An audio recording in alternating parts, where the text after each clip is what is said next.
अनंत कोटि ब्रह्मांड नायक योगी राज प्रभम श्री सच्चिदानंद सतगुरु साईनाथ महाराज की जय।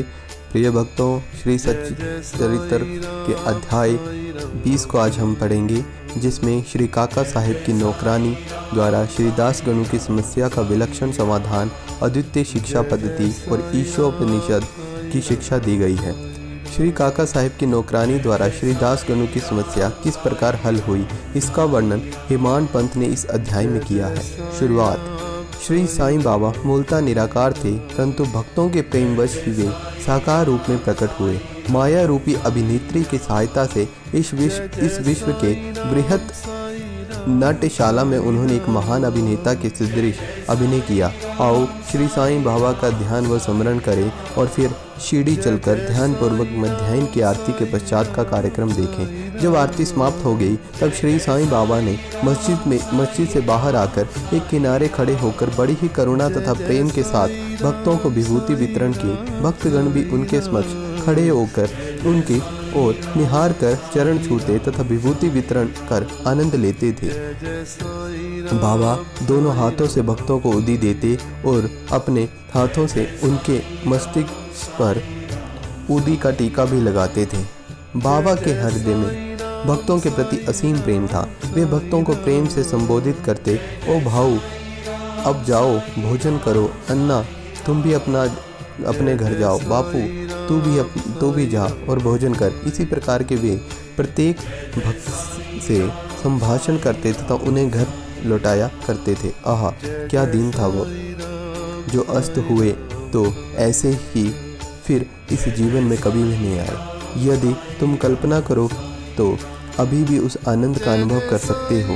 अब हम साईं की आनंदमयी मूर्ति का ध्यान कर नम्रता, प्रेम तथा आदर पूर्वक उनकी चरण वंदना कर इस अध्याय की कथा को हम शुरू करेंगे। ईशोपनिषद। एक समय श्री दास गणु ने ईशोपनिषद पर टीका लिखना शुरू कर दिया।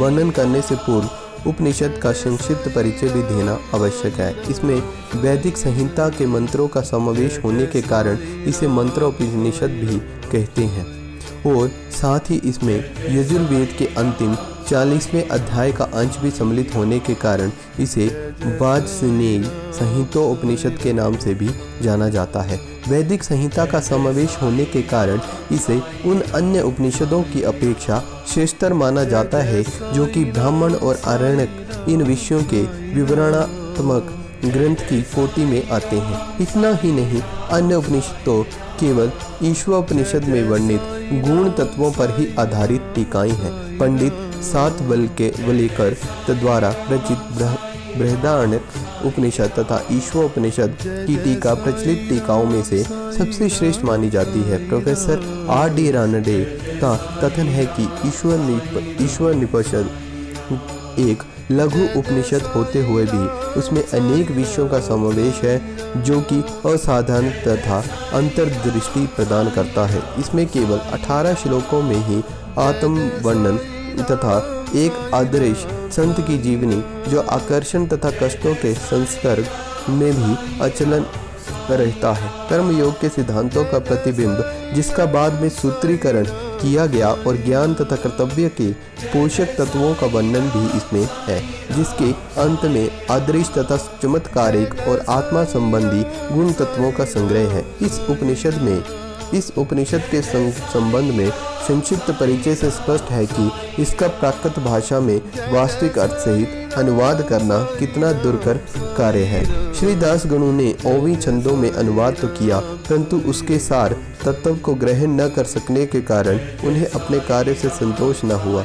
इस प्रकार असंतुष्ट होकर उन्होंने कई अन्य विद्वानों से शंका निवारणार्थ परामर्श तथा वाद विवाद भी किया, परंतु समस्या पूर्ववत जटिल ही बनी रही और संतोषजनक भावार्थ करने में कोई असफल न हो सका। इसी कारण श्री दास गणु बहुत ही असंतुष्ट हुए। केवल सतगुरु ही अर्थ समझाने में समर्थ। यह उपनिषद वेदों का महान विवरणात्मक सार है। इस अस्त्र के प्रयोग से जन्म मरण का बंधन छिन्न भिन्न हो जाता है और मुक्ति की प्राप्ति होती है। अतः श्री दास गणु को विचार आया कि जिसे आत्म साक्षात्कार हो चुका हो, केवल वही इस उपनिषद का वास्तविक अर्थ कर सकता है। जब कोई भी उनकी शंका का निवारण न कर सका तो उन्होंने शिरडी जाकर बाबा के दर्शन करने का निश्चय किया। जब उन्हें शिरडी जाने का शुभ अवसर प्राप्त हुआ तो उन्होंने बाबा से भेंट की और चरण वंदना के पश्चात उपनिषद में आई हुई कठिनाइयाँ उनके समक्ष रखकर उनसे हल करने की प्रार्थना की। श्री साईं बाबा ने आशीर्वाद देकर कहा कि चिंता करने की कोई भी आवश्यकता नहीं है, उसमें कठिनाई ही क्या है। जब तुम लौटोगे तो विले पार्ला में काका दीक्षित की नौकरानी तुम्हारी शंका का निवारण कर देगी। उपस्थित लोगों ने जब ये वचन सुने तो वे सोचने लगे कि बाबा केवल विनोद ही कर रहे हैं और कहने लगे कि क्या एक अशिक्षित नौकरानी भी ऐसी जटिल समस्या हल कर सकती है। परंतु दासगणों तो पूर्ण विश्वास था कि बाबा के वचन कभी असत्य नहीं हो सकते, क्योंकि बाबा के वचन तो साक्षात ब्रह्म वाक्य ही हैं। काका की नौकरानी। बाबा के वचनों में पूर्ण विश्वास कर वे शिरडी से विले पार्ला में पहुंचकर काका दीक्षित के यहाँ ठहरे। दूसरे दिन दासगणु सुबह ही मीठी नींद का आनंद ले रहे थे, तभी उन्हें एक निर्धन बालिका के सुंदर गीत का स्पष्ट और मधुर स्वर सुनाई पड़ा। गीत का मुख्य वाक्य था, एक लाल रंग की साड़ी वे कितनी सुंदर थी, उसकी जरी का आंचल कितना बढ़िया था, उसके छोर और किनारे कितने सुंदर थे इत्यादि। उन्हें वे गीत अति रुचिकर प्रतीत हुए। इस कारण उन्होंने बाहर आकर देखा कि यह गीत बालिका नाम्य की बहन, जो काका साहब दीक्षित की नौकरानी है, गा रही है। बालिका बर्तन मांज रही थी और केवल एक फटे कपड़े से तन ढके हुए थे। इतनी दरिद्र परिस्थिति में भी उसकी प्रसन्न मुद्रा देखकर श्री दासगणु को दया आ गई और दूसरे दिन श्री दासगणु ने भी श्री M.V. प्रधान से उस निर्धन बालिका को एक उत्तम साड़ी देने की प्रार्थना की। जब राव बहादुर M.V. प्रधान ने उस बालिका को आकर्षक साड़ी दी, तब एक क्षुधा पीड़ित व्यक्ति को जैसे भाग्यवश मधुर भोजन प्राप्त होने की पर प्रसन्नता होती है, वैसे ही प्रसन्नता का पारावार न रहा। दूसरे दिन उसने नई साड़ी पहनी और अत्यंत हर्षित होकर नाचने कूदने लगी और अन्य बालिकाओं के साथ वह फुगड़ी खेलने में मगन होगी। अगले दिन उसने नई साड़ी संभाल कर संदूक में रख दी और पूर्ववत फटे पुराने कपड़े पहनकर आई, फिर भी पिछले दिन के समान ही प्रसन्न दिखाई दी। ये देखकर श्री दासगणु की दया का आश्चर्य में परिणित हो गई। उनकी ऐसी धारणा थी कि निर्धन होने के कारण उसे फटे चिथड़े कपड़े पहनने पड़ते हैं, परंतु अब तो उसके पास नई साड़ी थी जिसे उसने संभाल कर रख लिया और फटे कपड़े पहनकर भी उसे गर्व तथा आनंद का अनुभव हो रहा है। उसके मुख पर दुख या निराशा की कोई भी निशान नहीं था। इस प्रकार उन्हें अनुभव हुआ, दुख और सुख का अनुभव केवल मानसिक स्थिति पर ही निर्भर है। इस घटना पर गूढ़ विचार करने के पश्चात वे इस निष्कर्ष पर पहुंचे कि बाबा ने जो कुछ दिया है उसी में समाधान वृत्ति रखनी चाहिए और यह निश्चय पूर्वक समझना चाहिए कि वह सब चराचर में व्याप्त है और जो भी स्थिति उसकी दया से प्राप्त हो वह अपने लिए अवश्य लाभप्रद होगी। इस विशिष्ट घटना में बालिका की निर्धनता व्यवस्था और उसके लिए अवश्य ही लाभप्रद हुई और उसके फटे पुराने कपड़े और नई साड़ी देने वाला तथा उसकी स्वीकृति देने वाले, ये सब पर सब ईश्वर द्वारा ही प्रेरित थे। श्री दासगणु को उपनिषद के पाठ की प्रत्येक शिक्षा मिल गई, अर्थात जो कुछ अपने पास है उसी में समाधान वृत्ति माननी चाहिए। सार यह है कि जो कुछ होता है सब उसी की इच्छा से नियंत्रित है, अतः उसी से संतुष्ट रहने में हमारा कल्याण है। अद्वितीय शिक्षा पद्धति। उपयुक्त घटना से पाठकों को विदित होगा कि बाबा की शिक्षा पद्धति अद्वितीय तथा अपूर्व थी। बाबा शिरडी के बाहर कभी नहीं गए, परंतु फिर भी उन्होंने किसी को मस्जिदगण, किसी को कोल्हापुर, किसी को सोलापुर की साधनाओं के लिए भेजा। किसी को दिन में, किसी को रात्रि में दर्शन दिए और किसी को काम करते हुए तो किसी को निद्रावस्था में दर्शन दिए और उनकी इच्छाएं पूर्ण की। भक्तों को शिक्षा देने के लिए उन्होंने कौन कौन सी युक्तियां काम में लाई, इसका वर्णन करना असंभव है। इस विशिष्ट घटना में उन्होंने श्री दासगणु को विले पार्ला भेजकर वहां नौकरानी द्वारा समस्या हल करवाई। जिनका ऐसा विचार हो कि श्री दासगणु को बाहर भेजने की आवश्यकता ही क्या थी, क्या वे स्वयं नहीं समझा सकते थे, उनसे मेरा कहना है कि बाबा ने उचित मार्ग ही अपनाया है। अन्यथा श्री दासगणु किस प्रकार एक अमूल्य शिक्षा उस निर्धन नौकरानी व उसकी साड़ी द्वारा प्राप्त करते, जिसकी रचना स्वयं साईं ने ही की थी। ईश्वर उपनिषद। ईश्वरोपनिषद की मुख्य देन नीति शास्त्र संबंधी उपदेश है। हर्ष की बात है कि इस उपनिषद की नीति निश्चित रूप से आध्यात्मिक विषयों पर आधारित है, जिसका इसमें बृहत रूप से वर्णन किया गया है।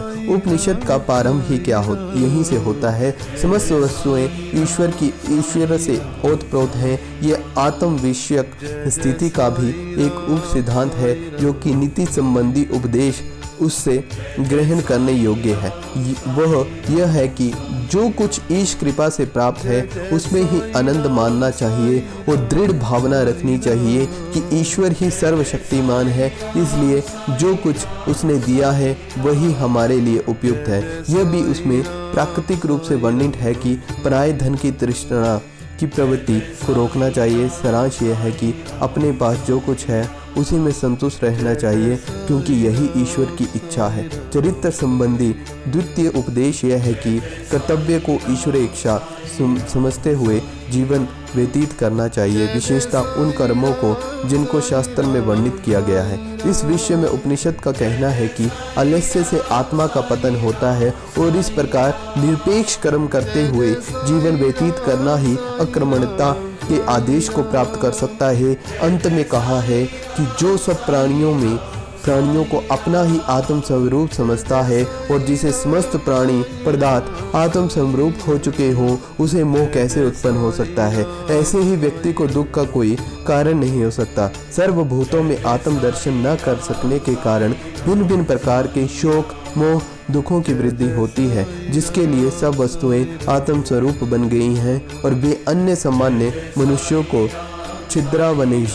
छिद्रावेश क्यों करे। श्री साईं बाबा की कृपा से हमने इस अध्याय को पूर्णतः समाप्त कर दिया है। अनंत कोटि ब्रह्मांड नायक योगी राज प्रभु श्री सच्चिदानंद सद्गुरु साईनाथ महाराज की जय।